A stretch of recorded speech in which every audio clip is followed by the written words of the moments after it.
The last time, at least in the US, any car company achieved mass manufacturing was about 100 years ago, and then Tesla. The issue is definitely not coming up with a car design. It is absolutely all about building the production system. The difficulty and value of manufacturing is underappreciated. It's like relatively easy to make a prototype and extremely difficult to mass manufacture a vehicle reliably and at scale.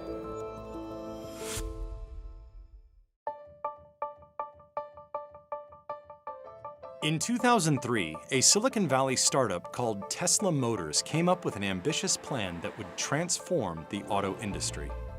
Founders Martin Eberhard and Mark Tarpenning set out to redefine the electric car.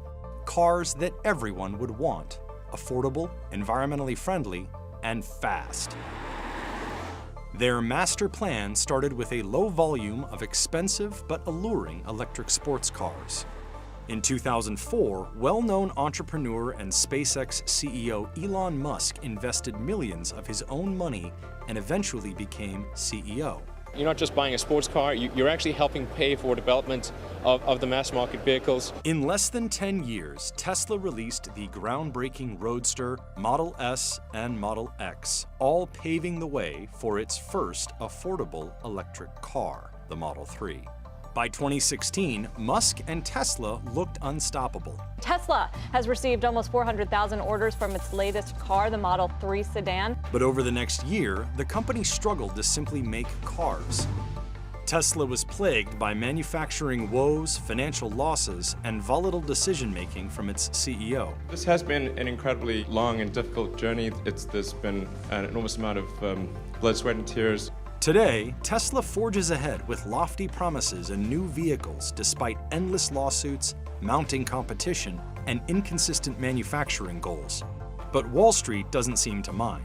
Tesla now at session highs. It is up 21% for the day, above $900 a share. The ambitions have never been bigger and the stakes have never been higher for Elon Musk and Tesla.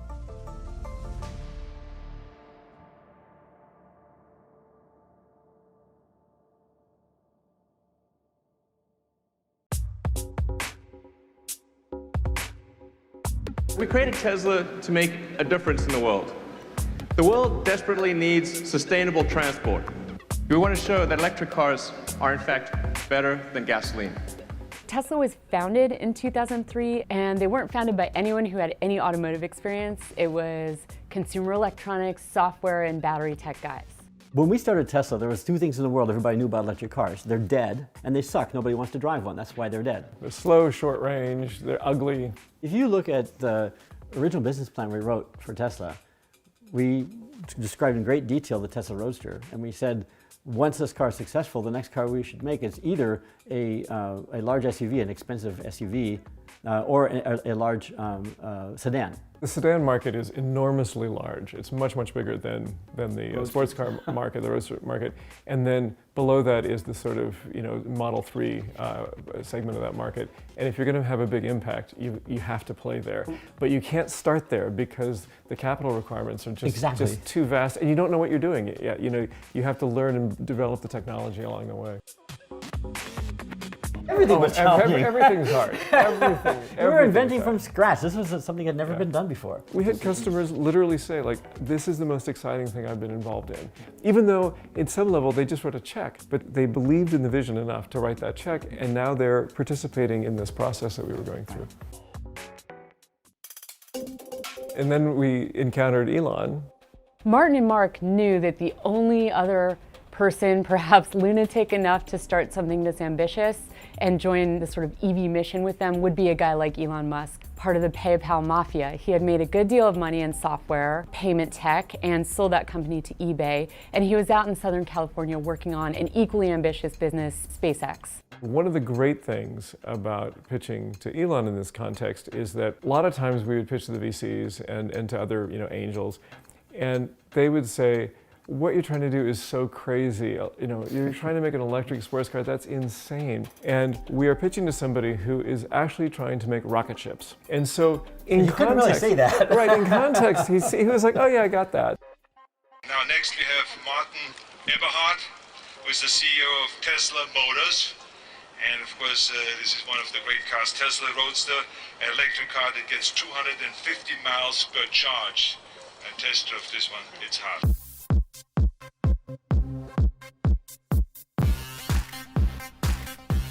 You hear how silent it is?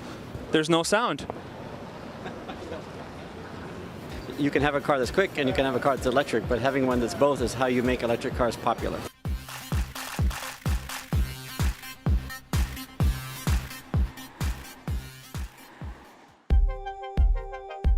I was voted off the island, and in a rather rude way. When I left Tesla, the Roadster was essentially finished, and I'd been doing nothing but Tesla for 5 years, and I thought it's going to be another 5 years, and Martin wasn't there anymore, it wasn't as much fun. Sports car maker Tesla Motors. Reuters is reporting the Silicon Valley electric vehicle is planning to go public soon. If it does, it would be the first U.S. automaker to go public since Ford did back in 1956. Tesla is best known for its $109,000 all-electric Roadster. At the time Tesla came to us in the government, they were actually looking for a loan in order to build their first facility to create sedans. We ended up lending Tesla $465 million. And the real premise of that was to be able to get that industry, the electric car industry, up and running. And even to this day, I would argue that we wouldn't have hybrid cars and electric cars to the extent that we had if this had not proven out to be a successful transaction and a successful business opportunity.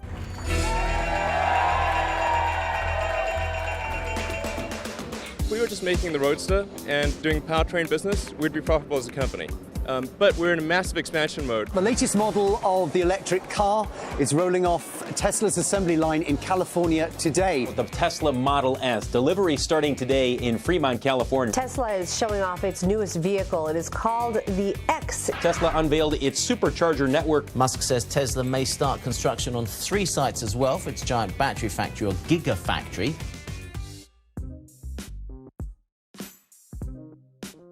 You don't just want to be betting on this stock, you want to be pushing all in on Tesla. For investors, Tesla has been a wild ride for a lot of reasons. If you look at the history of Tesla shares, they really took off starting around 2010 all the way up through 2013. That's when Elon Musk first said, I'm going to build the Model S, and then I'm going to build the Model X, and he laid out a game plan. And when the Model S first came out, people might have been skeptical beforehand. But when the reviews came in that this is a solid vehicle that changes the game plan in terms of how far you can drive an electric vehicle and what it feels like to drive an electric vehicle, that's when shares of Tesla took off. Over the last couple of years, shares of Tesla have been extremely volatile. People sometimes get carried away with our stock, honestly. If you care about the long term of Tesla, I think the stock is a good price. If you look about the short term, it's less clear. Well, I've been calling it a cold stock. I said last night it's like a wide receiver. I mean, you want them in your fantasy. Like, what am I going to say? It's a fantasy stock that's reality. I think we have to continue to take a wait-and-see mode. Tesla is so highly valued at this point. Tesla is still a small car maker in a small niche market. The problem for some investors when they look at Tesla is that they see a company that continues to burn through cash. And they constantly are asking themselves, when will this company turn a profit and sustain a profit? It's not enough to be profitable for one quarter in the eyes of some investors. They want to see a company that is solidly profitable quarter after quarter after quarter. Tesla has been in its stock. It's been a story stock. There's been a lot of, sentiment, positive sentiment around its CEO and founder, who's a massive holder, 22% ownership in Tesla. Elon Musk has made himself into the face of the brand. Tesla fans love him and follow his every business. Mr. Musk, how are you? Congratulations on the promotion. Thank you very much. Those Merlin engines are fantastic. Oh, thank you. Yeah, good idea for an electric jet. You do? Yeah. Then we'll make it work. I really deeply believed in the vision that the company had and the vision that Elon had set, which was accelerating the world's transition to sustainable energy. That's what inspired me to join, and I think that's what inspired many people at Tesla to join. I did get to meet Elon a couple times, which was so exciting. The first time I ever saw him, he was wearing a Duff shirt from The Simpsons, their beer brand, and I was like, this dude's cool. I already know that. Where are you from, boss? Michigan. Oh, Michigan. You're in the car business? No, printing. Ned Fleming. Elon Musk. Elon Musk? Yeah. Tesla Elon Musk? Yeah. Wow. I love space. I love the idea of space exploration, so all of his SpaceX stuff fascinated me. The solar power, just pretty much everything that Elon has done, I absolutely loved. So the idea of working for him and having his name on my paychecks was just so cool to me. What an honor to meet you.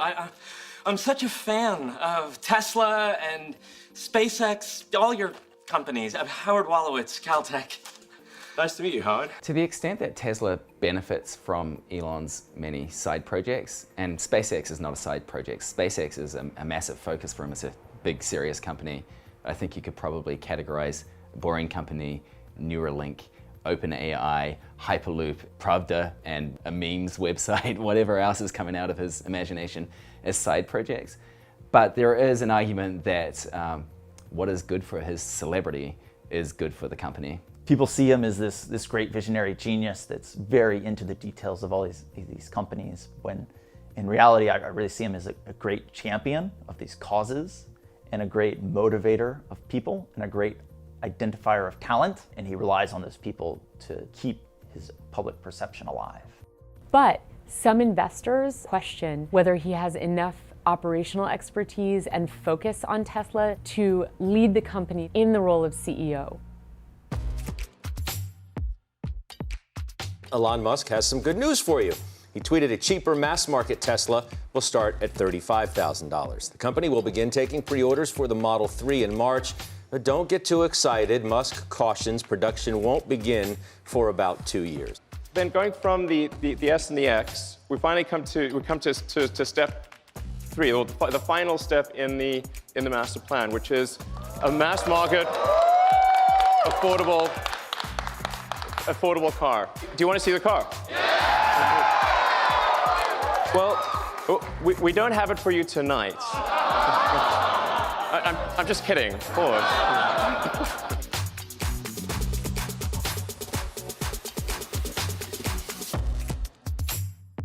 You will not be able to buy a better car for $35,000 or even close.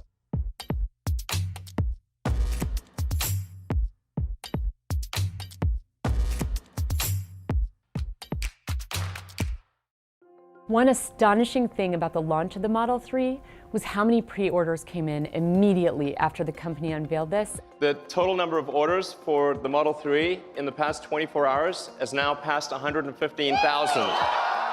We found dozens of people lined outside the automaker's Chelsea showroom, hoping to put their name on the list. For $1,000, potential buyers can reserve one of Tesla's new affordable vehicles. I got up at 4 in the morning to come here to put money down on a car that I have not seen because it's a Tesla. Model 3 could be the first model that really opens up electric cars to the masses, to the mass market. The reason I say that is Tesla has gotten hundreds of thousands of deposits on this car.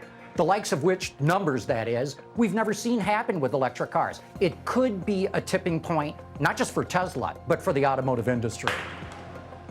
The Model 3 was a huge turning point for Tesla because they're starting to get into economies of scale. Manufacturing a car that is intended for the masses instead of your early adopters and people that want to drive a beautiful sports car is a completely different affair than making a niche high-end vehicle. Now, how are we going to make these cars? Okay, good question.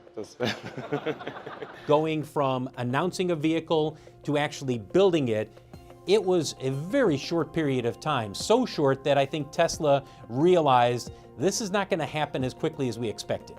Tesla had lots of pressure to produce a low-cost car, and as soon as the design of the vehicle was at least viable enough to show the public and then viable enough to know that it could be produced, it was released to the public. Most manufacturers don't release cars that early. They don't release the whole vehicle. They don't give specs. They don't give prices. When that happened, the manufacturing part, how to build the car, was first really being thought of. So when are deliveries? Well, they're next year. So.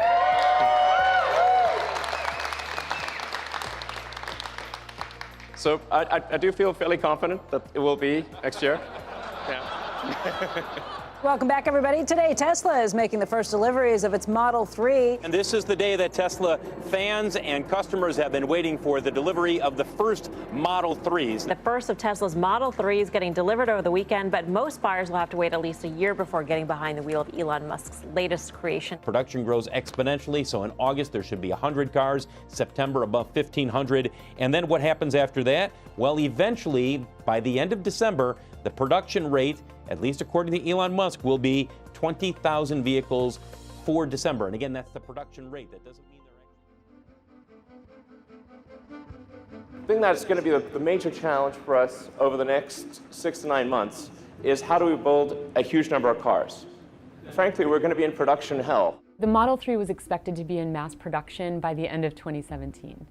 It wasn't. It was a disaster. And so you had for a year production hell, where Tesla was struggling to just build these cars for all these people who had deposits down. When I said manufacturing hell and supply chain hell on Friday, I meant it. I mean, you know, we know this.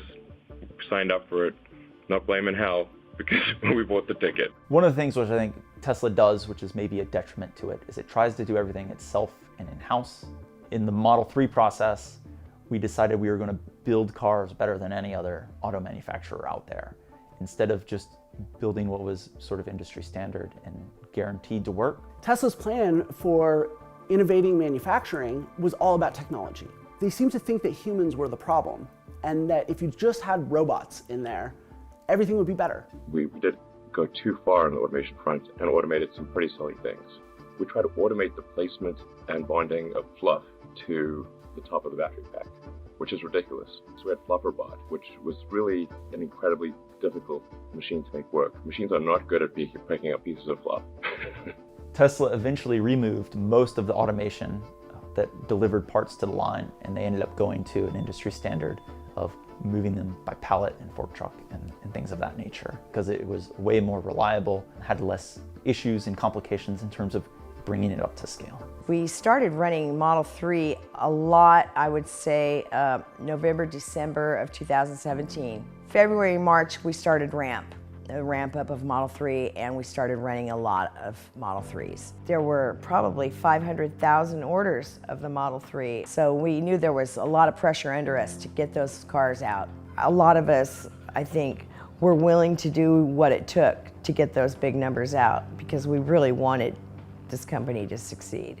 In the process, they were so desperate to get that sort of back on track, they ended up building a factory in a tent. They ended up making this outdoor line that is 100% done by humans. There's no robots. They don't do anything. We have a couple hydraulic lifts, stuff to help assist us with putting like tires on the car, putting the glass on top, but it is a 100% manual line for the Model 3. The company's under tremendous pressure to crank out as many cars as possible, and so it creates a workplace that can be very chaotic, that is, you know, making changes on the fly. You have workers who are being thrown into positions where they say they haven't been trained for. They're getting hurt on the job, they're working tremendously long hours, and they're struggling to keep up with these demands. I myself had 2 instances of heat exhaustion, one which was taken care of, the other one which I was left to basically suffer it out until I literally walked off the line and went outside for 45 minutes because I looked like I'd taken a shower, and I was in my paint suit and I was soaked through and through. I had to walk out because I was sick. I got written up for it, for walking off the line, even though I had 20 text messages to my boss telling him, you guys are going to carry me out of here on a stretcher. I think we should scrutinize them if they're really doing something fraudulent and they're doing like punishing people or slaving them, but things happen at the workplace, working conditions are hard. When I worked at Tesla, we worked at the end of the assembly line in a room that had no ventilation, no windows. We had, you know, crappy cereal, we had crappy coffee. I'm not saying no one cared, but most people were not saying, well, that's not what I'm here. I'm not here for the cereal, I'm not here for the coffee, I'm here to change the world. They were supposed to be building 500,000 of those cars a year at the Fremont factory by the end of 2018, and they still aren't there yet.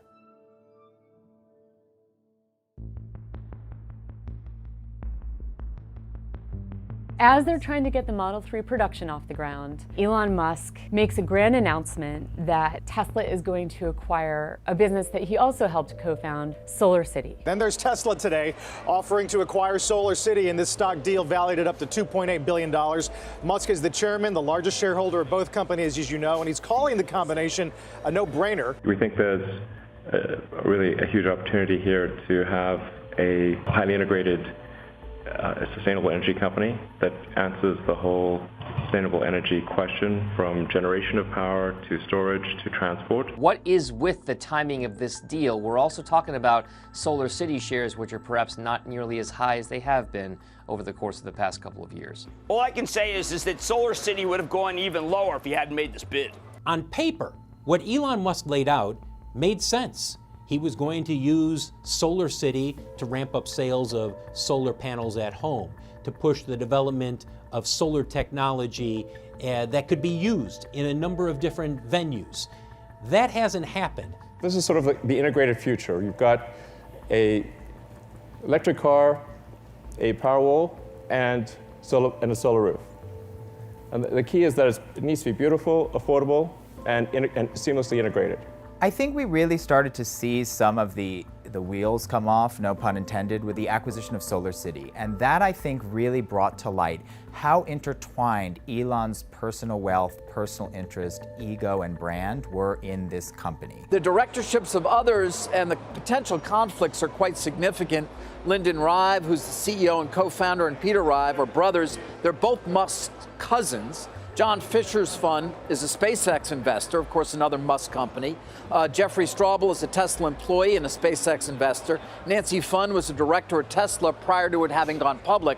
By the way, Tesla did an offering 6 weeks ago. Those shareholders must not be particularly happy, though one wonders whether he had any idea he was going to do this. It just felt a little bit too convenient that Tesla got to absorb this company that he had funded and was run by his cousins, and was going to add enormous financial strain to Tesla and enormous complexity at a time when it already had a lot of complexity to deal with. This is the worst corporate governance I've ever seen in my career in a company. The Solar City bailout is just an abomination, and they should be held to account for that, and they should be liable for that, because it was nothing but a bailout. Let's stay focused on Solar City. I mean, I love Tesla, by the way. I own absolutely. a Tesla myself, so it's love the car. But let's stay focused. Exactly.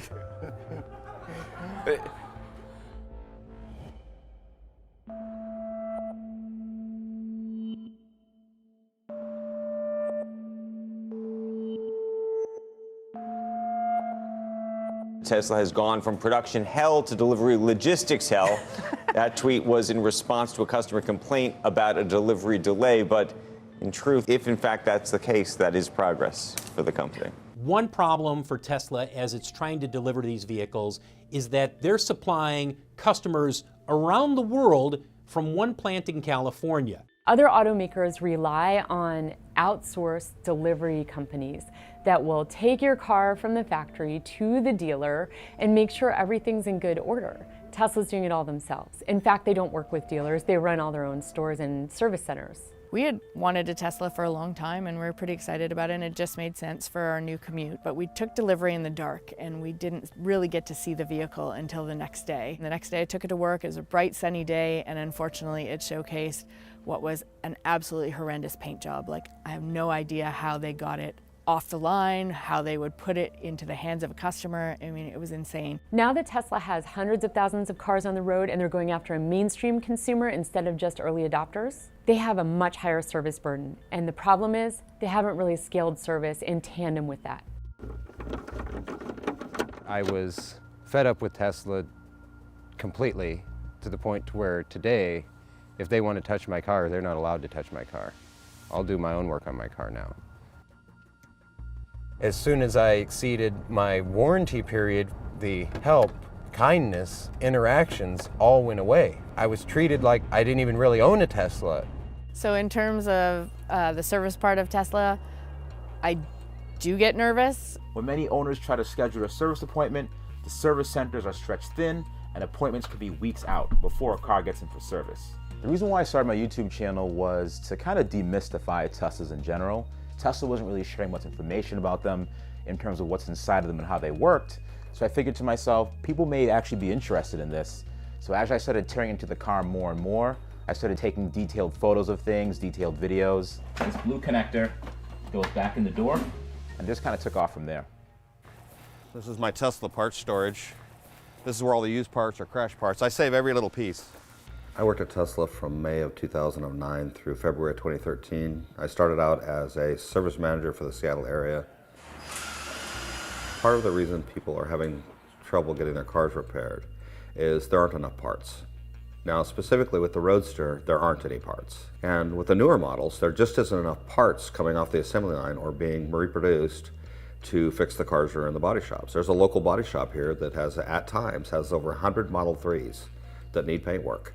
I have no problem with them being vertically integrated. I have no problem with them running things the way that they do for cars that are in warranty. But if they want to be in the mass market, unless they're going to run every single service center in every single little small town, there's no way it's acceptable to have people for minor issues drive and kill an entire day to go to the service center and get free Keurig coffee. The genesis of the electrified garage was such that a lot of people started reaching out to me because of the YouTube channel, people that want to get issues resolved with their Teslas. And at the time, Tesla was super busy. They didn't have time to get people in for appointments. So they started reaching out to me and saying, hey, Tesla's too busy to take a look at this, or I own a salvage vehicle. Can you take a look at my electric vehicle? We're hoping the demand is really strong, and we're hoping to grow this into more of a franchise type business and almost work alongside Tesla to actually repair a lot of their vehicles as well, because at this point they need as all the help as they can get. One thing Tesla has done to address the gaps between service centers that may be far apart and hard for customers to come into is to launch this mobile ranger service. These are technicians that come to you.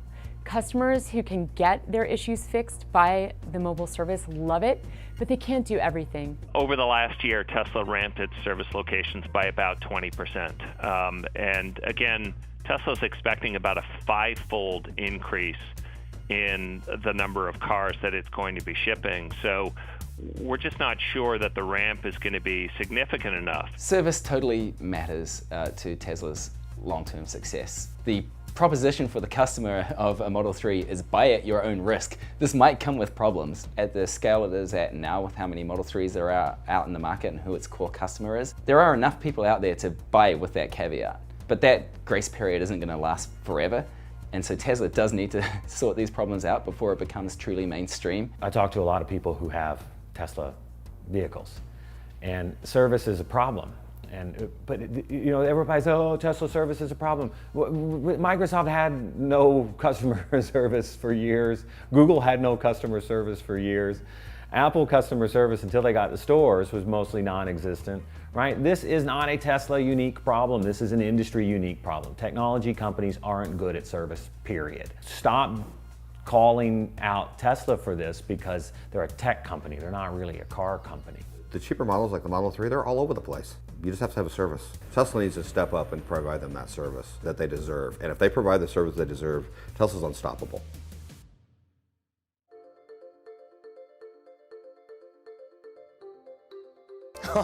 Well, let me tell you, this is going to blow those stereotypes out of the water. I mean, this car will leave a Ferrari in its dust. I think Elon-ness has increased over the years. Yeah, I mean, if you wanted to describe Elon Musk in a nutshell, I don't think he would fit in a nutshell. It's like Elon Musk has been beamed down from another planet to show us mortals how to run a company. Elon Musk is a divisive character because he's a difficult personality. Sometimes he's extremely charming, and he's the best person to be around, and you love his points of view and his opinions and the things he says, and he's actually funny. Other times he's a complete dick. There are times when he is arrogant and obnoxious and insulting. Of the reservations that actually opened and made available to configure, can you let us know like what percentage have actually taken the step to configure? We're going to go to YouTube. Sorry, these questions are so dry. They're killing me. How many executives or top executives have left this company in the last couple of years? By some estimates, it's between 40 and 50 who have left the company under Elon Musk's watch over the last couple of years. Most people confuse Elon's management style with his vision in a sense. So what Elon's trying to do is trying to inspire people to come work on a really difficult problem. In my opinion, at least, he runs into issues is trying to do that while at the same time maintaining operational excellence. I've been in a couple of meetings with Elon Musk where people that have disagreed with him have no longer, you never saw him the next day. We're going that way. And that's what Elon Musk does. We're going that way, and either you're going that way or you're not going. He's a great innovator, he's a great visionary. I don't necessarily think he's a great leader.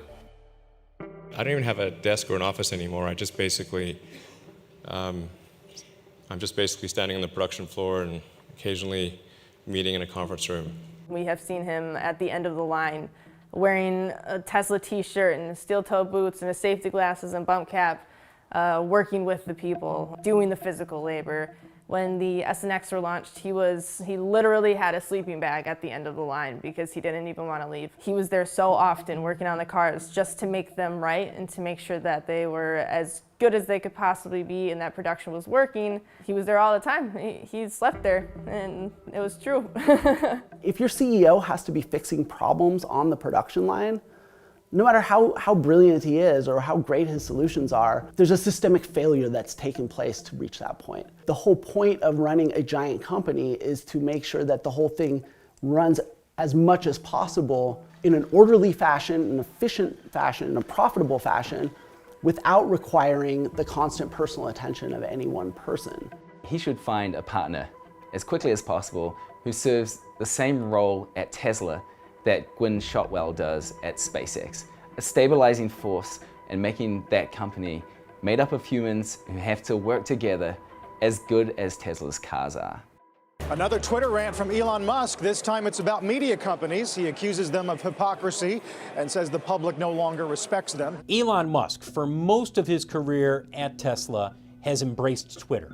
He believes it is his direct way of communicating with customers, with fans, and to take on critics. I think Elon spends too much time obsessing about the media and the media's views on him. The media has mostly been extremely helpful to Tesla. It's free marketing for the company, essentially. Tesla has a lot of fanboys who have their own kind of media setups, whether they be influential Twitter accounts or YouTube channels or blogs that don't do anything except tell the world how wonderful Elon Musk is. So we tend to have a lot of people that are huge fans and a lot of people that just hate us. And I'm hoping over time we can convince some of the people that hate us to hate us less. I don't think that we felt the production was going to kill the company as much as, I think if anything, we thought that Elon's stupidity with Twitter would kill the company. The race to rescue a teenage soccer team stranded in a flooded cave in Thailand continues. The options to get them out are few, and all of them are quite risky. He called a guy with probably zero basis a pedophile. He called him out on Twitter, he repeated it to the media. These are not the behaviors of some milquetoast traditional chief executive. We start with the tweet heard around the world, or at least around Wall Street. CEO Elon Musk creating chaos with a single tweet, quote, "I'm considering taking Tesla private, $420 funding secured," which led to the stock soaring and then being halted and then soaring once again. Let's go to Leslie Pickard. With one tweet, he created stock price movements of huge amounts, both up and down. Let's get right to your top money and business story this morning, and that is Tesla. The stock is tumbling. It is down almost 10% right now. It's all on news that broke late yesterday. The SEC suing the company's CEO and founder, Elon Musk, for fraud. The SEC alleges that Elon Musk made false and misleading tweets in August where he said he was considering taking Tesla private at $420 and that funding was secured. Let's get to our corporate story of the morning, I should say of the weekend. Tesla founder and CEO Elon Musk and the SEC reaching a settlement deal. He gives up the chairmanship for 3 years. 2 new independent directors will be appointed to the Tesla board. Both Elon Musk and Tesla both paying $20 million fines. And this is the most interesting one. There will be oversight by a committee of Elon Musk's communications. I guess this means we're not going to get as many Twitter bombs in the middle of the night as we've seen over the last couple of years. That was a $20 million tweet. That's $20 million that could have been doled out in profit sharing or any other way. You saw the confrontation with the SEC, which whenever entrepreneurs in the Valley start attacking the government or regulatory authorities or traditional stakeholders in a way that's counterproductive, it ends up being a big problem for a company longer term. It shows that they're so looped into the vision that they're not thinking about the pragmatic operation and functioning of the business. He's got an oversized personality, which gets him in trouble on Twitter occasionally, but he also has a vision, and he's pushing not just his employees, but he's pushing the industry. Tesla shares tanking Friday after a bombshell interview with CEO Elon Musk.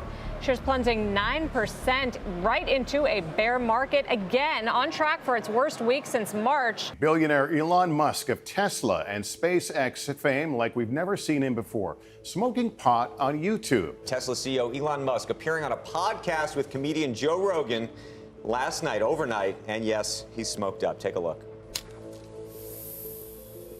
So is that a joint? Or is it a cigar? No. Okay. It's marijuana It's inside weed. of tobacco. Oh, okay. So it's like posh pot, tobacco Yeah. posh. You never had that? Yeah, I think I tried one once. Come on, man. Want some of it? You probably can't because stockholders, right? I mean, it's legal, right? It's totally legal. Okay. How does that work? Do people get upset at you if you do certain things?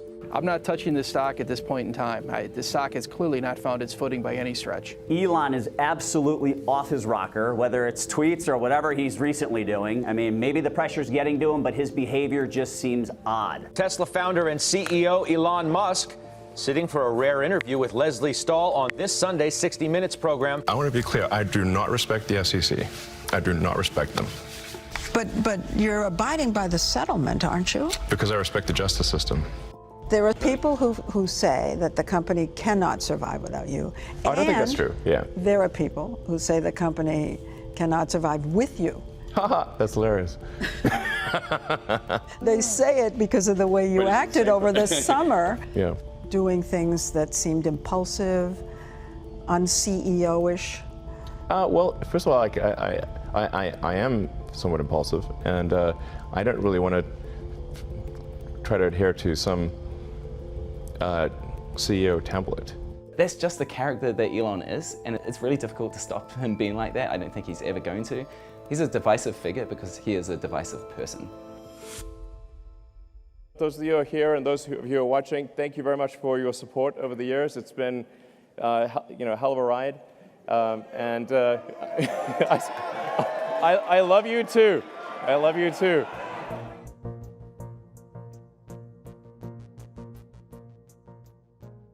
All cars being produced have all the hardware necessary, compute and otherwise, for full self-driving. I feel very confident predicting autonomous robotaxis for Tesla next year. I just keep finding that it's a three-ring circus with a guy, and it's kind of annoying, but he's exciting. He's P.T. Barnum, okay? You know, Barnum did pack the seats. Yeah. But he is P.T. Barnum.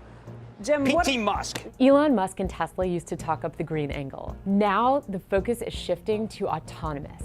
We care about one thing, self-driving. And we expect to be confident enough from our standpoint to say that we think people do not need to touch the wheel, look out of the window, sometime probably around, I don't know, second quarter of next year. When I first started at Tesla, autopilot was this very new concept for them. It was something that wasn't in their branding when I bought my car in 2012 at all. I've never felt that that was a core part of Tesla, autopilot, but it has become that now. The complete version of autopilot is already in the market for sale, even though the features are not available. He's great at turning consumers into investors as well. A man in Minnesota is blaming his car crash on Tesla's autopilot feature. A Tesla sedan in autopilot mode crashed into a parked police cruiser yesterday in Laguna Beach, California, which is in Orange County. Thousands of people in the Almaden Valley were without power tonight after a Tesla crashed into a power pole. There it is right there, sparking a fire. She was on automatic pilot when it happened. Tesla's autopilot has been both a great promise as well as a huge headache for this company. Teslas, they're electric vehicles.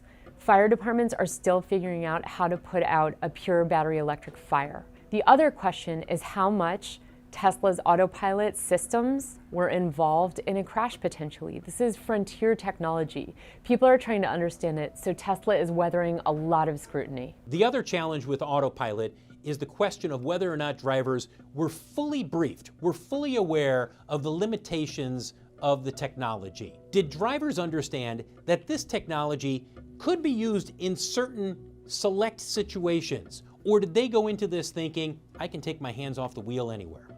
It's better cruise control. A true self-driving car would be one that I could say, go to the school, pick up the kids, and take them to riding. We don't even know how far we are from that. I don't know if you know that Roomba ships 2 million autonomous vacuum cleaners a year. I think at some level, the Roomba and the self-driving car are at about the same level.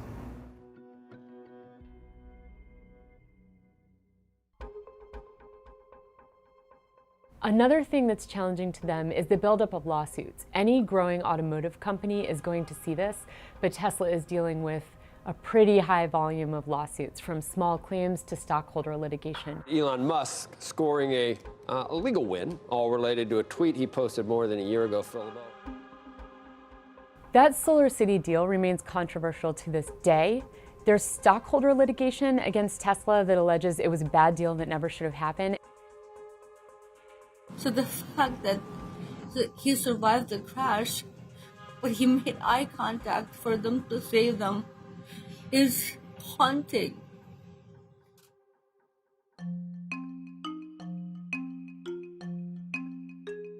He built that plant in 10 months. That's extraordinary. The future of any car company is inextricably tied to the future of the auto industry in China. China is about 12 to 15% of Tesla's car sales globally, and China is a very exciting market for them. Their penetration in the auto, especially in the battery EV market, is still very, very low. So I think they can have a long way to go. I feel a successful Gigafactory 3 in China would allow Tesla to shift much of the production for rest of world and maybe potentially even North America, if the economics make sense. The Chinese customer loves the look and feel of the vehicle. Elon Musk is sort of a beloved character there, and it's a luxury brand in a market that values luxury brands.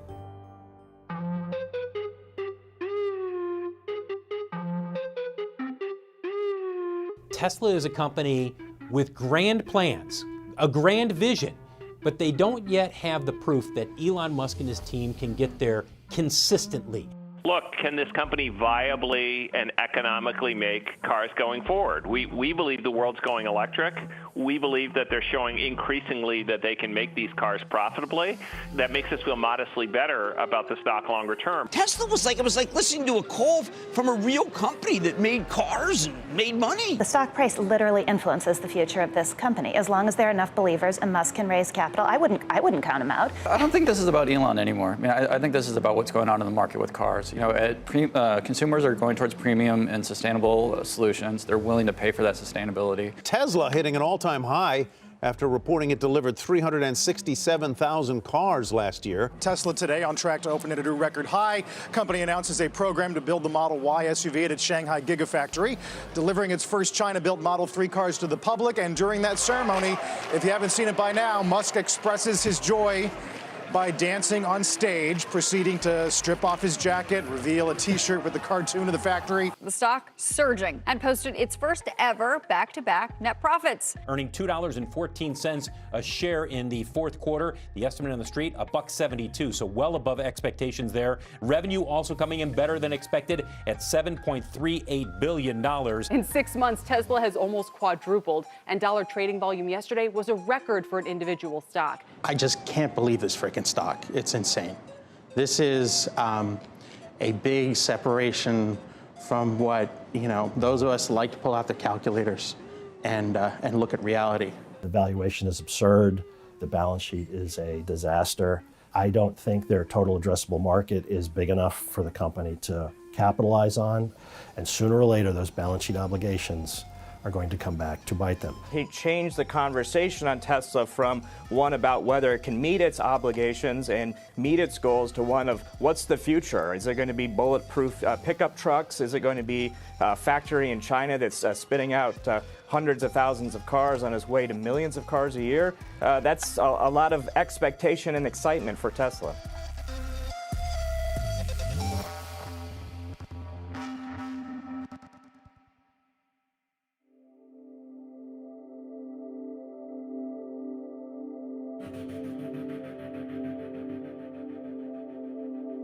I think global warming is a very serious issue, and it's something that we have to address, and the only way to address that is to come up with a car that doesn't add carbon emissions to the environment, and I think the way to do that is with electric vehicles. Our goal all along has been to try to get the rest of the car industry to go electric, so it's extremely rewarding to see that the rest of the industry is going electric. This is great. This is just the start for Tesla, and I think that when they really want to drum up demand for these cars, they can start turning on the burners and start to see results pretty quickly. We saw this with the Prius in California. Started off as a very California-centric car for eco-minded, middle-class people, and has spread all over the world now. But the Prius is not a sexy car. It's not really a desirable car. The Model 3 is a sexy car. Tesla earning top marks in new crash tests by the Insurance Institute Highway Safety. The Model 3, the first of Tesla's vehicles to win that top safety rating. It's a bit of a vindication, we should say, for the company and for Elon Musk, which, of course, was accused of making some misleading safety claims by the National Highway Traffic Safety Administration. Would Ford and GM and all these companies be producing electric cars if Tesla hadn't done it first and showed them how? He's pushed all these legacy companies to begin to innovate. That is a good thing. Tesla could die tomorrow. They could run out of money, they could close up and disappoint all of their investors tomorrow. And they would still have been a force for good on the planet because of all these legacy companies that they pushed. Musk, it turns out, is a great CEO when he can get out of his own way. And that seems to be what he's doing. If the Model 3 was Tesla's biggest turning point to date, there's so much that has to go right to make that car and the next batch of projects a success. Oh my fucking God. Well, maybe that was a little too hard. You know, I think there are a lot of things these days that are very difficult to predict. Tesla's probably easier to predict, and I still have no idea whether or not they're going to succeed. If you look back 10 years from today to 2010, we will produce approximately 1,000 times more cars in 2020 than we produced in 2010. 8,000. So where will we be in 10 years? Very exciting to consider the prospect. Today, when people think of electric cars, they think of, well, of course it's faster than other cars, it's electric. And that's because of what we did. We changed the way the world thought about electric cars as what they could be, and we restarted the EV revolution in the world. There were no car companies, at least of any significance, making electric cars when we started Tesla. And now they all are, every one of them.